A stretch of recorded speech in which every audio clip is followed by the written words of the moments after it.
Maya pressed her small face against the cold window of the tribal council building, watching the adults pace back and forth with worried expressions. At just 8 years old, she had learned to read the signs of trouble in her mountain village, the way people whispered in corners, the way mothers held their children closer, the way the elders shook their heads with deep concern. 3 days had passed since Kale, the tribe's most skilled warrior and tracker, had vanished during what should have been a simple hunting expedition. He was supposed to return by sunset on the first day, but darkness came and went without any sign of him. The search parties had been organized immediately, with the strongest men from the village scouring the familiar trails and hunting grounds. They returned empty-handed, their faces grim and their voices hushed. Maya knew Kale better than most people in the village realized. While other children played games or helped their parents with daily chores, she often found herself drawn to the edge of the forest where Kale would sit quietly, observing the movement of animals and studying the patterns of the wilderness. He never sent her away like the other adults did. Instead, he would sometimes share his knowledge with her, pointing out tracks in the mud or explaining how to read the signs that animals left behind. The orphan girl had no family to worry about her whereabouts, which meant she had more freedom to wander than the other children. She had been living in the village for 3 years now, ever since a terrible landslide had claimed her parents' lives. The tribe had taken her in, as was their custom, but she often felt like an outsider looking in. The other children had their own families and responsibilities, while Maya seemed to float between households, helping wherever she was needed, but never quite belonging anywhere completely. This sense of not quite fitting in had made Maya unusually observant. She noticed things that others missed because she spent so much time watching from the edges of social gatherings. She had developed an almost supernatural ability to pick up on details that escaped everyone else's attention. When the adults were busy with their own concerns, Maya would quietly slip away to examine the places they had already searched, looking for clues with fresh eyes and a different perspective. The village chief, an elderly man named Thorn with silver hair and deep lines around his eyes, had called for another meeting that evening. Maya could see him through the window, his hands moving expressively as he spoke to the gathered adults. She pressed her ear to the glass, trying to catch fragments of their conversation. The words she could make out filled her with a growing sense of urgency. Expand the search, notify neighboring tribes, and most troubling of all, prepare for the worst. Maya's heart raced as she realized what those words meant. The adults were beginning to give up hope of finding Kale alive. They were starting to think about memorial ceremonies and how to break the news to his younger brother, who had been asking about him constantly. The thought of losing Kale, one of the few adults who had ever treated her as more than just a charity case, filled Maya with determination she didn't know she possessed. As the meeting continued inside, Maya made a decision that would change everything. She couldn't bear the thought of the adults giving up when there might still be hope. She had been listening to their discussions for 3 days now, and she had noticed something that none of them seemed to have considered. All of their search efforts had focused on the areas where Kale usually hunted, the familiar trails and well-known animal gathering spots. But Maya remembered something Kale had mentioned to her just a week before his disappearance. He had been talking about strange sounds coming from the far side of the mountain, sounds that didn't match any of the usual animal calls or natural phenomena he was familiar with. He had seemed curious about it, even a little excited by the mystery. At the time, Maya had stored this information away in her memory, without thinking much about it. But now, as she watched the adults focus their search efforts on all the wrong places, she realized that Kale might have decided to investigate those strange sounds on his own. The far side of the mountain was considered dangerous territory by most of the tribe. The trails were less familiar, the terrain was more challenging, and there were old stories about people getting lost in that area during severe weather. It was exactly the kind of place that the organized search parties would avoid, especially when they had no specific reason to believe Kale had gone there. But Maya was beginning to suspect that Kale's curiosity about those mysterious sounds might have led him to take risks that others wouldn't consider. As the meeting inside began to wind down, Maya quietly slipped away from the window and made her way home to the small room she had been given in the house of one of the village families. Her mind was racing with plans and possibilities. She knew that if she tried to tell the adults about her theory, they would dismiss her as a child who didn't understand the seriousness of the situation. She had learned from experience that grown-ups rarely took her observations seriously, no matter how insightful they might be. Instead, Maya began to formulate a plan of her own. She would need supplies for a journey to the far side of the mountain, and she would need to leave without anyone noticing her absence until it was too late for them to stop her. The thought of venturing into dangerous territory alone was terrifying, but the thought of losing Cale without even trying to find him was even worse. She had lost her parents to forces beyond her control, but this time, she might actually be able to make a difference. As she lay in her bed that night, listening to the sounds of the worried village settling into an uneasy sleep, Maya stared at the ceiling and went over her plan again and again. She would leave before dawn, taking only the supplies she could carry without being noticed. She would head directly for the far side of the mountain, following her instincts and the half-remembered details of Cale's story about the strange sounds.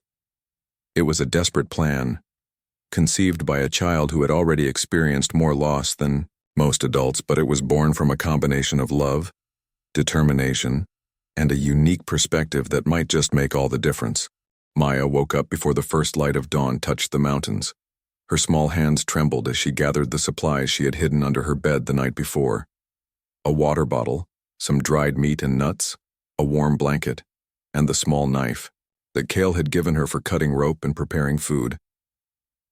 She moved quietly through the sleeping house, careful not to wake the family that had taken her in. The village was completely silent as she stepped outside into the cool morning air. Even the dogs were still asleep, curled up in their favorite spots around the central fire pit that had burned down to glowing embers. Maya pulled her jacket tighter around her small frame and began walking toward the edge of the village, her heart pounding with a mixture of fear and excitement. She had studied the mountain paths from a distance many times, but she had never attempted to navigate them alone. The familiar trails that led to the hunting grounds branched off to the east, while the mysterious far side of the mountain lay to the west, beyond a series of rocky ridges that looked imposing even in the dim, pre-dawn light. Maya took a deep breath and turned west, leaving the safety and familiarity of her village behind. The first part of the journey was easier than she had expected. The path was clear and the slope was gentle, winding through groves of pine trees that provided shelter from the wind. Maya found herself thinking about all the times she had watched Cale prepare for his expeditions, how he would check his supplies twice and study the sky for signs of changing weather. She tried to follow his example, stopping periodically to rest and assess her progress. As the sun climbed higher in the sky, the terrain began to change. The gentle path gave way to steeper slopes covered with loose rocks and thorny bushes. Maya had to use her hands as well as her feet to climb over some of the larger obstacles, and more than once she found herself sliding backward as the ground shifted beneath her weight. Her water bottle bumped against her back with each step, and the straps of her small pack began to cut into her shoulders. By midday, Maya realized she was completely outside the territory she had ever explored before. The landscape looked different here, wilder and more rugged than anything she had seen around her village. Strange rock formations jutted up from the mountainside like ancient monuments, and the trees were different species that she couldn't identify. The silence was deeper too, broken only by the sound of wind through the rocks and the occasional call of unfamiliar birds. It was then that Maya heard the first strange sound that Cale had described to her. It started as a low rumbling like distant thunder, but it came from somewhere deep within the mountain rather than from the sky above. The sound lasted for several seconds, then faded away, leaving Maya wondering if she had imagined it. She stood perfectly still, listening intently, and after a few minutes she heard it again. This time, she was certain that the sound was real and that it was coming from somewhere ahead of her. Maya's excitement overcame her fear as she realized that she was on the right track. Kyle had definitely been here, investigating these mysterious sounds just as she was doing now. She picked up her pace, scrambling over rocks and pushing through dense undergrowth with renewed energy. The strange rumbling sound occurred several more times as she climbed higher, each instance seeming to come from a slightly different direction, as if the source was moving around inside the mountain. As the afternoon wore on, Maya began to notice other signs that someone had passed this way recently. A broken branch here, a disturbed patch of earth there, and most encouraging of all, a small piece of fabric caught on a thorn bush that looked like it came from the kind of jacket that Kyle always wore. Maya carefully removed the fabric and examined it closely. It was definitely the right color and texture, and it looked fresh enough to have been left there within the past few days. Following these subtle clues, Maya continued to climb toward what appeared to be a series of caves or openings in the mountainside. The rumbling sounds were becoming more frequent and more distinct, and she began to hear other noises as well. There were scraping sounds, like something heavy being dragged across stone, and occasional sharp cracks that might have been rocks, falling or breaking. As she approached the largest of the cave openings, Maya suddenly heard something that made her freeze in place. It was a human voice, faint and echoing, but definitely human. Someone was calling out from inside the mountain, and although she couldn't make out the words, the tone sounded like someone in distress. Maya's heart began racing as she realized that she might have actually found Kyle, and that he might be in serious trouble. The cave entrance was partially blocked by fallen rocks, creating an opening just large enough for a person to squeeze through if they were desperate enough. Maya approached carefully, calling out Kyle's name in a voice that she hoped was loud enough for him to hear but quiet enough not to cause any more rock falls. The response came immediately, and this time she could clearly hear Kyle's voice echoing. From somewhere deep inside the mountain, he was alive, but from the sound of his voice he was definitely in trouble. Maya called out again, letting him know that she was there and that help was coming. Kyle's response was filled with a mixture of relief and concern. He was trapped somewhere inside the cave system, probably injured, and he was clearly worried about Maya's safety. He kept calling for her to go back to the village and bring help, but Maya could tell from the urgency in his voice that there might not be time for that. The rumbling sounds were getting stronger and more frequent, and Maya began to understand what had happened. Kyle had come to investigate the mysterious noises just as she had suspected. He had entered the cave system to explore the source of the sounds, but something had gone wrong. Maybe there had been a rockfall, or maybe he had gotten lost in the underground passages. Either way, he was trapped, and the continuing rumbling suggested that the situation might be getting worse rather than better. Maya made another decision that surprised even herself. Instead of running back to the village for help, she began to examine the cave entrance more carefully, looking for a way to squeeze through the gap in the fallen rocks. She was small enough that she might be able to fit through spaces that would be impossible for an adult to navigate. If she could reach Kyle and assess his situation, she might be able to help him find a way out, or at least determine what kind of rescue effort would be needed. The gap between the rocks was tight, but Maya managed to wiggle through by removing her pack and pushing it ahead of her. The inside of the cave was dark and cold, with a musty smell that spoke of ancient stone and underground water.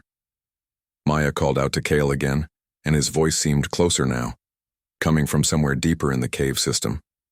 She began to make her way carefully through the darkness, using her hands to feel along the walls and her voice to maintain contact with the trapped warrior. The cave system was far more complex than Maya had imagined from the outside.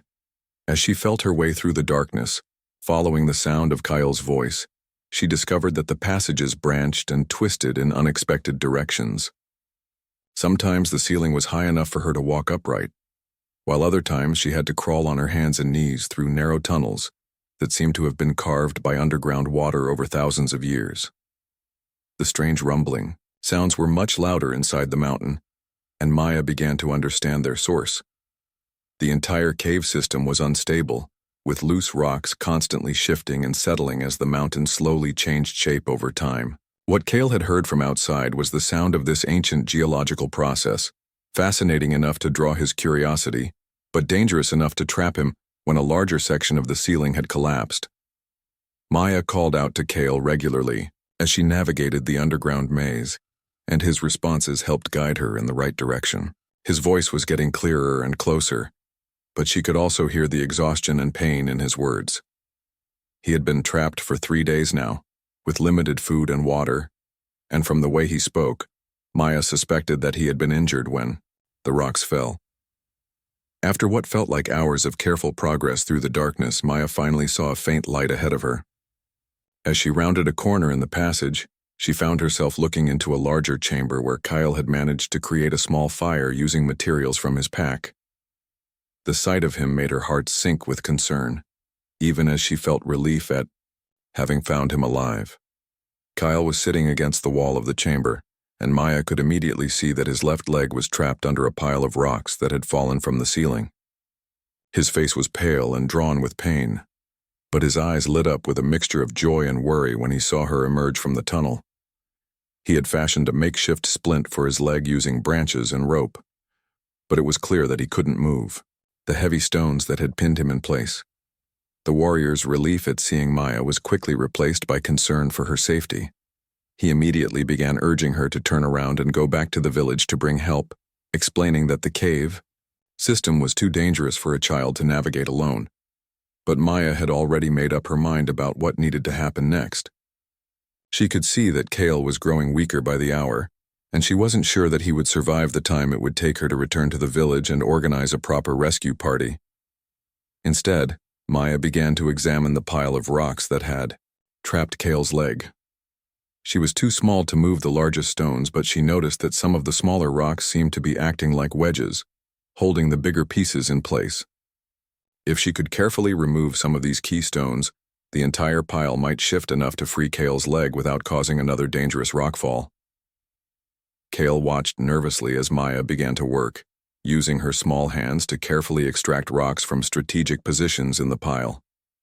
She moved slowly and deliberately, testing each stone before removing it to make sure she wasn't about to trigger a collapse. Her small size, which had often made her feel helpless and overlooked in the village, was actually an advantage in this situation. She could reach into spaces that would have been impossible for an adult to access, and her light weight meant that she could move around the unstable rock pile without causing dangerous shifts. As Maya worked, Kale began to tell her about what had led him to the cave in the first place. He had indeed been investigating the strange sounds that had been echoing across the mountain for several weeks. His curiosity had been sparked not just by the mystery of the sounds themselves, but by the possibility that they might indicate the presence of a large animal den or some other discovery that could benefit the tribe. He had entered the cave system alone because he hadn't wanted to risk anyone else's safety until he knew what they were dealing with. The rockfall that trapped him had occurred on his second day of exploration, just as he was preparing to head back to the village to report his findings. A section of the ceiling had given way without warning, and he had barely managed to avoid being completely crushed. His leg had been caught under the falling rocks, but he had been fortunate enough to end up in a chamber with enough space to survive and even build a small fire for warmth and light. Maya listened to Kale's story as she continued her careful work on the rock pile. She was making progress, but the task was exhausting and nerve-wracking.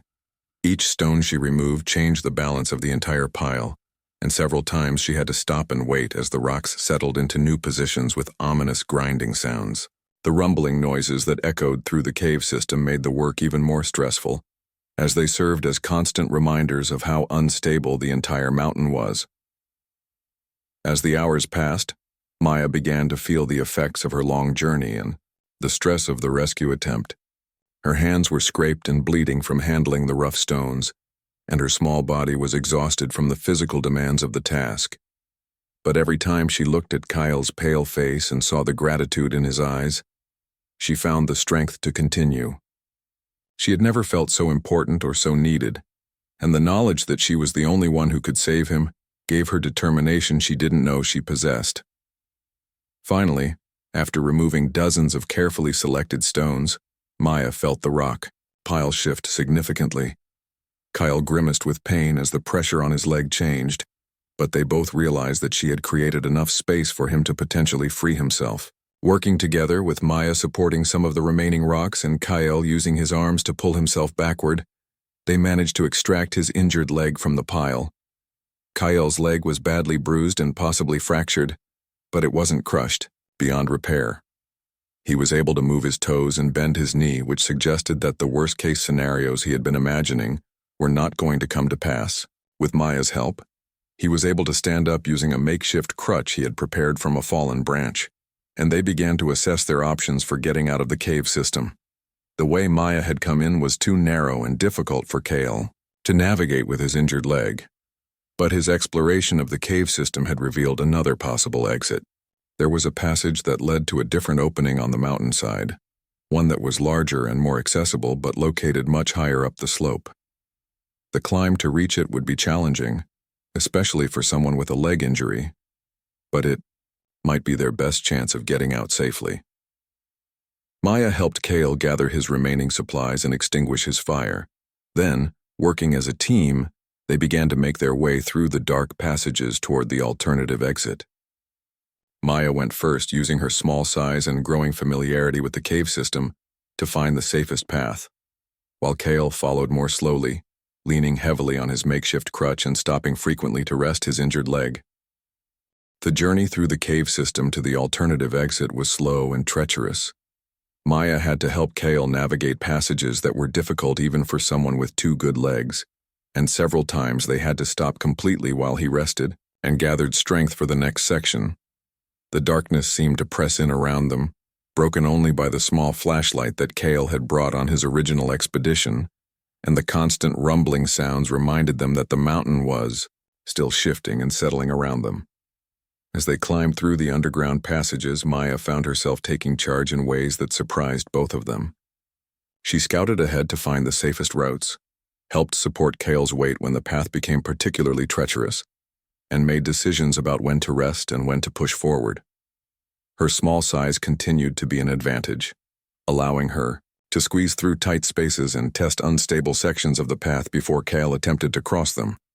The alternative exit that Kale had discovered during his exploration turned out to be much higher on the mountainside than either of them had realized. When they finally emerged from the caves, blinking in the bright afternoon sunlight, Maya was amazed to find that they were looking down at the landscape from a completely different angle. The village was visible far below them, looking tiny and distant, while mountain peaks stretched away in all directions. But their escape from the caves was only the beginning of their challenges. Kale's injured leg made it impossible for him to make the long descent back to the village without help, and Maya realized that she was going to have to leave him in a safe place while she went for assistance. The thought of leaving him alone, after everything they had been through, was difficult, but she could see that he was growing weaker and needed medical attention that she couldn't provide. They found a sheltered spot among some large rocks where Kyle could rest safely while Maya made the journey back to the village. She left him with most of their remaining food and water, keeping only what she needed for the trip down the mountain. Before she left, Kale pressed a small carved wooden token into her hands, a traditional symbol that would prove to the village elders that she had really found him and that her story was true. The descent was much faster than Maya's original climb up the mountain, but it was also more dangerous. The steep slopes were covered with loose stones that shifted treacherously under her feet, and she had to use extreme caution to avoid falling. Her legs were shaking with exhaustion by the time she reached the familiar trails near the village, but the sight of home in the distance gave her a final burst of energy. Maya reached the village just as the sun was setting, stumbling into the central square where the evening meal was being prepared. The sight of the small, dusty, exhausted girl appearing out of nowhere caused an immediate commotion. The adults who had been searching for Kyle for 4 days now gathered around her with a mixture of amazement and concern, demanding to know where she had been and whether she had any information about the missing warrior. When Maya produced Kale's wooden token and began to tell her story, the initial reaction was skeptical disbelief. The idea that a small orphan girl had succeeded in finding Kale when experienced adult searchers had failed seemed impossible to many of the villagers. But as Maya provided more and more specific details about Kale's condition and location, the skepticism gradually gave way to urgent preparation for a rescue mission. Chief Thorne quickly organized a team of the village's strongest men along with medical supplies and equipment for carrying an injured person down the mountainside. Maya tried to explain the route she had taken and the location of the cave system, but she realized that it would be much easier to show them than to describe the complex path in words. Despite her exhaustion, she volunteered to guide the rescue team back up the mountain to where she had left Kyle. The rescue party set out immediately, traveling by torchlight through the darkness. Maya led them along the same route she had taken that morning. Though everything looked different in the flickering light of the torches, several times they had to stop while she got her bearings and remembered which path to take. But her memory of the journey proved to be remarkably accurate. The climb to reach Kyle took most of the night, but Maya's guidance allowed the rescue team to avoid the dangerous cave system entirely and approach his location from above. When they finally found him among the rocks where Maya had left him, Kyle was conscious and alert, though clearly in pain and weakened by his ordeal. The sight of the rescue team, led by a small girl who had refused to give up on him, brought tears to the warrior's eyes. The village healers immediately began treating Kale's injured leg and assessing his overall condition. His leg was indeed fractured, but it was a clean break that would heal properly with time and proper care. More importantly, he was suffering from dehydration and exhaustion rather than any life-threatening injuries. The healers confirmed that Maya's rescue had probably saved his life, as another day or two in the caves might have been too much for him to survive. The journey back down the mountain was carefully managed, with Kale carried on a makeshift stretcher by the strongest men in the rescue party. Maya walked alongside, no longer leading the way but staying close to make sure that Kale was comfortable and to help navigate any difficult sections of the descent. By the time they reached the village, word of the successful rescue had spread, and a crowd of people had gathered to welcome them home. The story of Maya's solo journey to find Kale quickly became the talk of the entire village. People marveled at her courage in venturing into dangerous territory alone, her persistence in following clues that the adult searchers had missed, and her ingenuity in freeing Kale from the rock pile that had trapped him. But Maya herself was most proud of the fact that she had refused to give up when everyone else was ready to assume the worst. As Kale was carried to his home to begin his recovery, he made sure that everyone understood how crucial Maya's role had been in his rescue.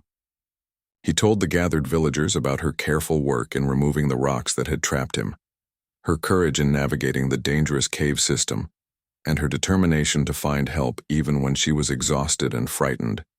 His words carried special weight because he was known throughout the village as someone who never exaggerated or gave false praise. The immediate crisis was over, but Maya sensed that something important had changed in the village's attitude toward her. For the first time since arriving as an orphan 3 years earlier, she felt like she truly belonged somewhere. The looks of respect and gratitude that she saw in people's faces told her that she was no longer just the orphan girl who needed to be cared for out of duty. She had proven that she had something valuable to contribute to the community, and that realization filled her with a sense of pride and belonging that she had never experienced before. In the days following Kale's rescue, Maya found herself at the center of attention in ways she had never experienced before. Village members who had previously barely acknowledged her existence now sought her out to hear the details of her adventure firsthand. Children who had once excluded her from their games now looked at her with wide-eyed admiration and begged her to tell them stories about the mysterious caves and the dangerous mountain rescue. But the most significant change came from Chief Thorne himself. 3 days after the rescue, he called Maya to a private meeting in the council building. The elderly leader sat across from her at the same table where the village's most important decisions were made, treating her with the same respect he would show to any adult member of the community. His weathered face was serious but kind as he began to speak about the implications of what she had accomplished. The chief explained that Maya's successful rescue of Kale had demonstrated skills and qualities that were rare and valuable in their mountain community. Her ability to read subtle signs that others had missed, her courage in facing unknown dangers, and her persistence in the face of seemingly impossible challenges were exactly the traits that made great scouts and trackers. He offered her something that no one had ever offered before, a formal apprenticeship that would teach her to become one of the village's official pathfinders.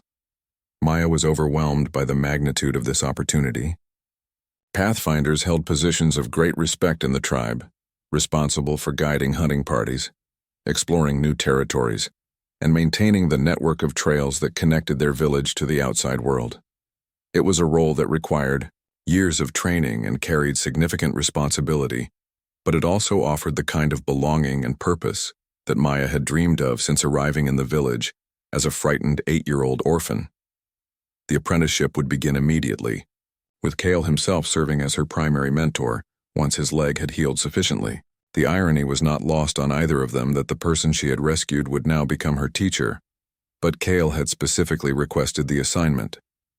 He told Chief Thorne that Maya had already demonstrated tracking skills that surpassed many adults in the village, and that her unique perspective and natural instincts could be developed into truly exceptional abilities with proper guidance. As word of Maya's new status spread through the village, she began to understand how profoundly her life was changing.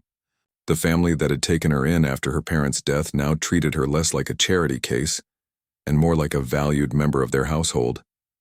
Other families began inviting her to join their evening meals, not out of obligation, but because they genuinely wanted to hear her thoughts and opinions on various topics. The transformation in Maya's social status was perhaps most evident in her relationships with the other children in the village.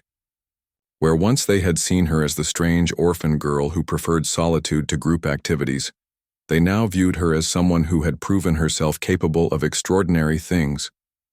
They began including her in their games and adventures, often asking her to lead exploration expeditions to nearby areas that had previously seemed too challenging or mysterious.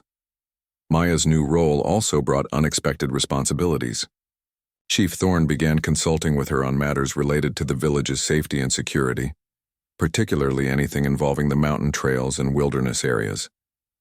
Her detailed knowledge of the cave system where she had found Cale proved invaluable when the village council decided to map and secure the area to prevent future accidents. She was able to guide survey teams to the dangerous sections and help them develop safety protocols for anyone who might need to explore the caves in the future. As Kyle's recovery progressed, he began teaching Maya the formal skills that would complement her natural abilities. He showed her how to read weather patterns in the behavior of animals and the appearance of clouds, how to identify edible plants and safe water sources, and how to move through difficult terrain without leaving obvious tracks. Most importantly, he taught her how to think strategically about navigation and exploration, planning routes that minimized risk while maximizing the chance of success. Maya proved to be an exceptional student, absorbing Cale's lessons with an eagerness and natural understanding that impressed even her experienced mentor. She had an intuitive grasp of the principles he was teaching, often anticipating his instructions or asking questions that showed she was thinking several steps ahead of the current lesson. Her small size, which had once made her feel vulnerable, became an advantage in many of the skills she was learning, allowing her to move quietly through dense underbrush and squeeze through tight spaces that would be impossible for larger people to navigate. The training also revealed aspects of Maya's personality that had been hidden during her years as an outsider in the village. She demonstrated remarkable patience and attention to detail when tracking animals or reading natural signs, but she also showed decisive leadership when faced with challenging situations. Her experience of surviving as an orphan and then successfully rescuing Cale had given her a confidence and maturity that set her apart from other children her age. As autumn approached and Maya's formal training continued, Chief Thorne began discussing plans for her first official assignment as a Pathfinder apprentice. The annual trading expedition to the neighboring valleys was scheduled for early winter, and the village needed someone to scout the high mountain passes and determine which routes would be safest for the heavily loaded pack animals. It was exactly the kind of challenging, important mission that would put Maya's new skills to the test, while serving a vital function for the entire community. The prospect of leading her first official expedition filled Maya with a mixture of excitement and nervous anticipation. She understood that this would be her opportunity to prove that the village's faith in her abilities was justified, and that the transformation from orphaned outsider to respected Pathfinder was complete. But she also knew that the success or failure of the trading mission could have serious consequences for the village's prosperity during the long winter months ahead. Kyle worked intensively with Maya, to prepare her for this responsibility, teaching her advanced techniques for assessing snow conditions, reading avalanche danger, and finding shelter in extreme weather. He also shared the wisdom he had gained from years of leading expeditions, including the psychological aspects of leadership and the importance of maintaining morale when facing difficult conditions. Most importantly, he helped her develop the judgment and decision-making skills that would be essential when she was responsible for the safety of other people. As the date for the trading expedition approached, Maya found herself thinking often about the journey that had brought her to this point. Just months earlier, she had been a lonely orphan girl watching adult conversations through windows, feeling like an outsider who would never truly belong anywhere. Now she was preparing to lead an expedition that would determine the village's economic success for the coming year. With the full confidence and support of people who had once barely acknowledged her existence, the transformation seemed almost magical. But Maya understood that it had been built on real skills, genuine courage, and the willingness to take risks when something important was at stake. Her rescue of Kale had been the catalyst that revealed her abilities to the rest of the village. But those abilities had always been there, waiting for the right opportunity to be recognized and developed. The morning of the trading expedition dawned clear and cold, with a crisp wind that carried the promise of early winter snow. Maya stood at the edge of the village, checking her equipment one final time as the other expedition members made their final preparations. The pack animals were loaded with goods that represented months of the village's work: hand-woven textiles, carved wooden tools, preserved foods, and medicinal herbs that grew only in their high mountain region. Chief Thorn approached Maya as she adjusted the straps on her pack, his expression mixing pride with concern.